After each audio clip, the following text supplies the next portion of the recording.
తెలంగాణలో రాజకీయాల present situation ఎలా ఉంది అనే అంశంపైన చర్చిస్తున్నాం. రైట్, బజ్జు శ్రీనివాస్ గారు వినిపిస్తుందండి? శ్రీనివాస్ గారు, కళ్యాణ్ లక్ష్మి, షాదీ ముబారక్ పథకాల్లో కుట్ర జరుగుతుందని, ఇక రైతు బీమా తొలగించారంటూ చేస్తున్నటువంటి ఆరోపణలు కేవలం రాజకీయ లబ్ధి కోసమైనటువంటి ఆరోపణలు మీ వైపు వస్తున్నాయి కాంగ్రెస్ నుంచి. మొట్టమొదట రాజ్ న్యూస్ వీక్షకులకు, మీకు అక్కడ ఉన్నటువంటి మిత్రులందరూ కూడా నమస్తే. తెలంగాణ కాంగ్రెస్ ప్రభుత్వం, రేవంత్ రెడ్డి గారు వారు అధికారం చేపట్టినటువంటి కొన్నాళ్ళకి వారు చెప్పింది ఏంటంటే, కేసీఆర్ గారి మార్కు లేని పరిపాలన అందిస్తా, కేసీఆర్ గారి మార్కు లేకుండా చూస్తా, అంటే కేసీఆర్ గారి ఆనవాళ్ళు గుర్తులు లేకుండా ఉండడానికి జాగ్రత్త పడతా నేను అనేటువంటి మాట మాట్లాడింది. అయితే పాపం వారు చేసినటువంటి ప్రయత్నంలో భాగంగా ఏం మారుస్తారు?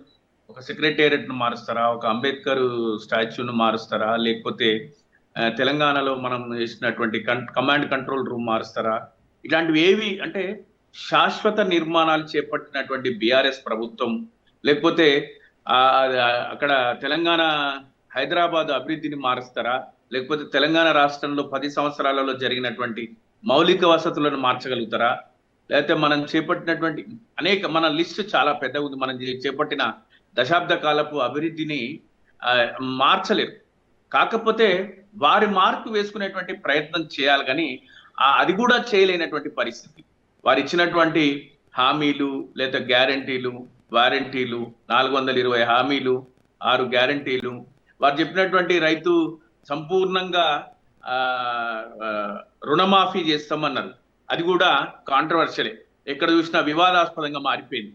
అన్నకు చేస్తే తమ్మునికి చేయకుండా, తమ్మునికి చేస్తే అన్నకు చేయకుండా, ఇట్లా కుటుంబ సభ్యుల్లో వేరుపడిపోయిన తర్వాత ఒకరిదే రేషన్ కార్డు ఏదో ప్రామాణికంగా తీసుకొని ముందుకెళ్ళినటువంటి సందర్భంలో ఈ రాష్ట్రంలో వాళ్ళు చెప్పింది 40 కోట్ల నుంచి 30 కోట్లకు వచ్చి 20 కోట్ల నుంచి 18 కోట్ల దగ్గర ఆగిపోయింది.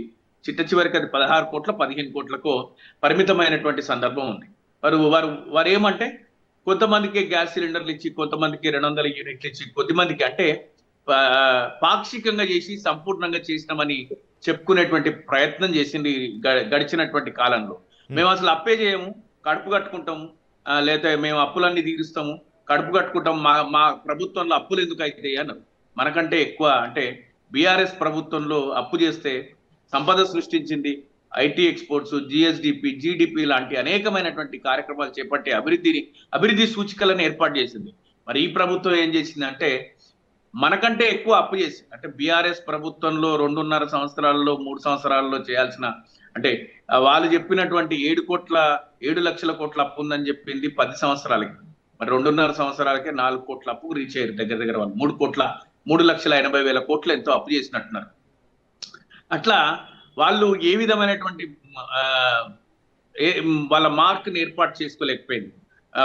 మన ప్రభుత్వం మీద, బీఆర్ఎస్ ప్రభుత్వం మీద ఒక అపవాదం తీసుకొచ్చినప్పుడు గుట్టలకు ఇచ్చిండ్రు, చెట్లకు ఇచ్చిండ్రు, పుట్టలకు ఇచ్చిండ్రు, అన్ని దేనికి పడితే దానికి రైతు బంధు ఇచ్చిండ్రు అన్నారు. వాళ్ళు ఈరోజు అసలు రైతు బంధు ఈ 2.5 సంవత్సరాలలో 5 పంటలు వస్తే నాకు తెలిసి 2 సార్లు, 1 ఎకరానికి ఒకసారి, 2 ఎకరాలకు ఒకసారి ఇచ్చి, అది వాళ్ళు వేసిన దానికంటే ఎక్కువ వాళ్ళు ప్రచారానికి వాళ్ళు ఏర్పాటు చేసుకున్న సమావేశాల ఆర్భాటాల కోసం వాళ్ళు ఏర్పాటు చేసుకున్న ఆర్భాటాలకు అయ్యే ఖర్చు, వాళ్ళు రైతులకు ఇచ్చినటువంటి డబ్బు సరిసమానం అయి ఉంటుంది. ఈ రోజు మీరు కేసీఆర్ గారి పేరులో ఉన్నటువంటి పథకాలను, మంచి పథకాలు ఏమైనా ఉంటే అమలు చేయాలనేటువంటి ఆలోచన మీకు చేయలేకపోతే ఆ పేరు ఎట్లాగో డబుల్ బెడ్రూమ్ కి ఇందిరమ్మ ఇల్లు, లేదా రాజీవ్ ఏవో పెడతా ఉన్నారు కదా, రాజీవ్ గాంధీ గారి పేర్లు, లేదా ఇందిరమ్మ పేర్లు, ఇట్లా ఇందిరమ్మ పాలన అని పేర్లు తీసుకొచ్చింది కదా. అట్టనే సీఎం కిట్ అను, లేదా సీఎం షాదీ ముబారక్ అను, లేదా రేవంత్ రెడ్డి గారి అనేటువంటి పేరును ఉపయోగించి తీసుకొస్తే తప్పేం లేదు. ఒక పథకము ఒక పేద కుటుంబాన్ని ఎంపవర్ చేస్తుంది, దానివల్ల శాశ్వత ప్రయోజనం పొందుతున్నారు, కన్నీళ్లు తుడవగలుగుతున్నాము, నోట్లోకి 4 ముద్దలు తీసుకెళ్లగలుగుతున్నాము, వైద్యం అందజేయగలుగుతున్నాము అనేటువంటి ఏవైనా పేదవాళ్ళు, బిలో పావర్టీ లైన్ అంటే బీపీఎల్ కింద ఉన్నటువంటి వాళ్లకు ఆ పథకం చేరడం వల్ల వాళ్ళు నిజంగా జీవిత కాలంలో వాళ్ళు ప్రయోజనం పొందినటువంటి, భావన పొందేటువంటి పథకాలు ఏవైనా ఉంటే అది ప్రభుత్వం ఏ ప్రభుత్వం వచ్చినా ఏ ప్రభుత్వం తీసుకొచ్చినా కానీ దాన్ని అమలు చేయాలి. అంతేగాని కేసీఆర్ గారు కిట్ తీసేస్తా, కేసీఆర్ గారు ఏర్పాటు చేసిన షాదీ ముబారక్ తీసేస్తా, కళ్యాణ్ లక్ష్మి తీసేస్తా, మీరే అన్నారు తులం బంగారం ఇస్తాం, మేము మేము దానికంటే ఎక్కువ డబ్బులు ఇస్తాం, ఇట్లాంటి మాటలు మాట్లాడినటువంటి ప్రభుత్వం ఈరోజు అట్లాంటివి ఏమి చేయకుండా ఆ ఈ పరిస్థితులు తీసుకొస్తున్నటువంటి ఆ ఇట్లాంటి పరిస్థితుల ఏర్పాటుకు కారణమవుతున్నటువంటి పరిస్థితి ఈ వాళ్ళ వాళ్ళ అభివృద్ధి చేయలేకపోతే ప్రజలే వాళ్లకు ప్రజాక్షేత్రంలో వాళ్ళ యొక్క తుది తీర్పును వెల్లడిస్తారు. అందుకోసం వాళ్ళు సిద్ధంగా ఉన్నారు. ఎందుకంటే వాళ్ళు ఒక నిర్ణయానికి కూడా వచ్చేసింది. అందుకోసం జిహెచ్ఎంసీలో ఎన్నికలు నిర్వహించకపోయినా రాబోయే ఎన్నికల్లో మేము గెలవము అనేటువంటి వాళ్ళు రెగ్యులర్ గా తీసుకునేటువంటి సీఎంఓ తీసుకునే సర్వేలలో తేలిపోయింది. ఇక మనం అధికారంలో శ్రీనివాస్ గారు వాళ్ళు చాలా కాన్ఫిడెంట్ గా ఉన్నారు, మళ్ళీ వచ్చే 5 ఏళ్ళు కూడా మేమే ఉంటాం 34 వరకు అని. అంటే వాళ్ళు సెల్ఫ్ గా, అంటే మేము మానసికంగా మేము చాలా బలంగా ఉన్నాము, మేము మా మానసిక పరిస్థితులు మేము మానసికంగా దృఢంగా ఉన్నాము అని చెప్పే ప్రయత్నం చేస్తున్నారు. మేము గెలుస్తాము అని ప్రజలను మభ్యపెట్టే ప్రయత్నం చేస్తున్నారు. కానీ ప్రజలు ఏమన్నా ఇది ఇంకా ఎడ్డిగుడ్డి తెలంగాణ అని ఎవరన్నా అనుకుంటే, అంటే ఎవరు అనుకున్నా సరే, రాజకీయ నాయకులు, రాజకీయ పార్టీలు తెలంగాణ ప్రజలను, తెలంగాణ యువతను, తెలంగాణ భవితను, రాబోయే తెలంగాణ ఈ జంజీ అనే పేరు మీద వచ్చినటువంటి పిల్లలు ఎవరైతే ఉన్నారో వాళ్ళని ఎవరైనా తక్కువ అంచనా, తప్పుడు అంచనా వేసి ఇష్టారాజ్యంగా వాళ్ళ వ్యక్తిగత ఆలోచనలు వాళ్ళ మీద రుద్దే ప్రయత్నం చేసినా, లేకపోతే వాళ్ళని విస్మరించి రాజ్యాధికారంలో ఉన్న వ్యక్తులు పరిపాలన చేసినా కూడా ఖచ్చితంగా అధికారాన్ని కోల్పోవడం అనేటువంటిది, అధికారాన్ని నిర్ణయించేటువంటి సమయం వచ్చినప్పుడు ఖచ్చితంగా స్పందిస్తారు. ఈ రోజు ఈ ప్రభుత్వం అధికారంలో ఉండడానికి ఎవరి కారణం, ఎట్ల కారణం అనేటువంటిది మనకు తెలుసు. రాబోయే రోజులలో కూడా అది పునరావృతం అవుతుంది. అది గుర్తు పెట్టుకొని రాబోయే 2.5 సంవత్సరాలు వాళ్ళు అట్లా పనిచేస్తే మళ్ళీ గెలవద్దని రూల్ ఎక్కడా లేదు. వాళ్ళు గెలవాలనే ఆలోచనతో వాళ్ళు ఉండాలి, అట్లనే పనిచేయాలంటున్నాను నేను. ఒక నిర్మాణాత్మకమైనటువంటి ప్రతిపక్షంగా మేము ఖచ్చితంగా ప్రజాపక్షాన ఉండి వాళ్ళు చేసే తప్పులను ఎప్పటికప్పుడు వాళ్ళు చేసే కాంట్రాక్ట్లలో కావచ్చు, లేకపోతే వాళ్ళు తీసుకునే నిర్ణయాలలో కావచ్చు, వాళ్ళు తీసుకునేటువంటి ప్రతి తప్పుడు విషయంలో కావచ్చు, టెండర్ల విషయంలో కావచ్చు, లేకపోతే వాళ్ళు తీసుకునేటువంటి భూసేకరణ విషయంలో కావచ్చు, ఎక్కడైనా వాళ్ళు తీసుకునేటువంటి తప్పుడు నిర్ణయాల పట్ల ప్రజాక్షేత్రంలో ఉండి ప్రజల పక్షాన మా పోరాటం, మా పార్టీ అధిష్టానం బ్రహ్మాండంగా నిర్వహిస్తున్నటువంటి ఈ పరిస్థితుల్లో ఈరోజు ప్రజలు కూడా ఒక ఆలోచనకు వచ్చిండ్రు. మనం ఏమైనా తప్పు చేసినామా అనేటువంటిది. తప్పు చేసినాము, ఇంకా 2.5 సంవత్సరాలు భరించాల్సినటువంటి పరిస్థితి ఉంది అనేటువంటి పరిస్థితులలో ఈరోజు తెలంగాణ సమాజం ఉంది. అది వాళ్ళు సరిదిద్దుకొని ఉంటే మంచిది. మేమే కొట్లాడతాం, మేమంతా ఐక్యంగా మా దాంట్లో సహజమే. ఏం సహజం అండి? మీరే తిట్టుకొని మీరే కొట్లాడుకొని మీ పాలన బాలేదని మీ నాయకులే చెప్తున్నారు. అటు ఆదిలాబాద్ నుంచి నల్గొండ దాకా, మహబూబ్ నగర్ నుంచి ఖమ్మం దాకా మీ ఇంట్లో మనుషులే మీ పాలన బాలేదు, మీరు దాచుకుంటున్నారు, లక్షలాది కోట్ల రూపాయలు దోచిపెట్టుకుంటున్నారు. 10 సంవత్సరాలలో బీఆర్ఎస్ పార్టీ సంపాదించలేనంత సంపాదన ఈరోజు ముఖ్యమంత్రి గారి స్థాయి నుంచి కింది స్థాయి వరకు అధికారంలో ఉన్న వ్యక్తులందరూ కూడా, మంత్రులు వాళ్ళందరూ కూడా ఇష్టానుసారంగా దోచుకుంటున్నారని మాట్లాడుతున్నారు. మీ నాయకులు మాట్లాడుతున్నారు, ఎమ్మెల్యేలు మాట్లాడుతున్నారు, మీ మంత్రులు మీ నాయకులను సమన్వయపరచడంలోనే సమయాన్నంతా కేటాయిస్తున్నారు. అట్లాంటి పరిస్థితుల్లో కాంగ్రెస్ ప్రభుత్వం, కాంగ్రెస్ పార్టీ ఉంది.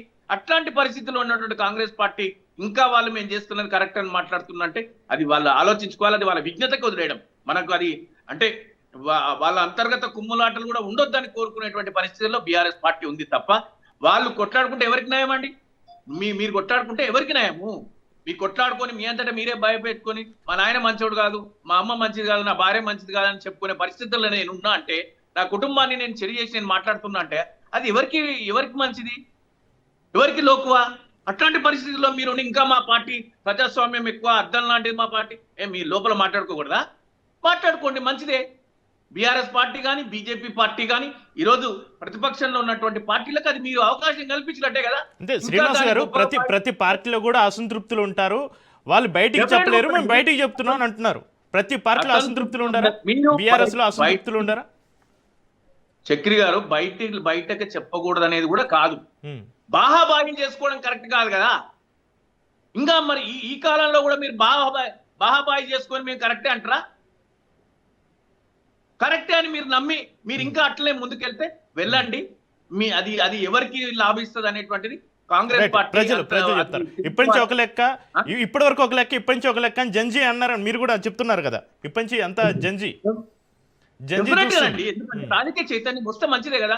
రాజకీయ చైతన్యం రావాలి. చిన్నారెడ్డి గారు అక్కడ కొట్లాడుకున్నారు, డబ్బులు ఉంటేనే రాజకీయాలు, డబ్బులు ఉంటేనే రాజకీయం అయితే వాస్తవము.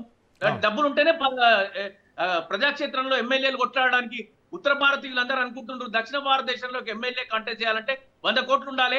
100 కోట్లు ఉన్న వాళ్ళు పోటీ చేస్తారంట కదా. మీ దగ్గర ఇన్ని పైసలు అయితే మా దగ్గర కావు, ఒక ఓటుకి ఇన్ని నోట్లు ఇస్తారా అని ఆశ్చర్యపోతున్నారు. అది ఆలోచిస్తున్నారు ఈనాటి యువత. మేము రాజకీయాల్లోకి రావాలి, రాజకీయాల్లోకి వచ్చి పోటీ చేయాలంటే ఇంత డబ్బులు పెట్టి రాజకీయాలు చేస్తున్నారు. ఈ పద్ధతి మారాలనేటువంటి ఆలోచన యువతలో వస్తుంది. మీరు చూడండి, ఇంకొక 10 సంవత్సరాల తర్వాత దక్షిణ భారతదేశంలో కూడా రాజకీయ చైతన్యం ముమ్మరంగా వచ్చి ఎవరైనా పోటీ చేయగలిగే పరిస్థితులు వస్తాయి. అట్లాంటి పరిస్థితుల్లో కాంగ్రెస్ పార్టీ మేము బ్రహ్మాండంగా చేస్తున్నాం, మేము బాగా చేస్తున్నాం, మీరేం చేస్తున్నారో మీకు తెలియదా? రైట్. శ్రీనివాస్ గారు మళ్ళీ అవకాశం ఇస్తాను మీకు. వెంకటరెడ్డి గారు చక్రిని ఒక్క మాట మాట్లాడిస్తాను. సరిదిద్దుకొని సవ్యమైనటువంటి పాలన ఇచ్చి అస్తవ్యస్తంగా లేకుండా గొప్పగా ముందుకెళ్లాల కాంగ్రెస్ పార్టీ, బీఆర్ఎస్ పార్టీ కోరుకుంటుంది. అంతవరకు చెప్పగలుగుతుంది. రైట్.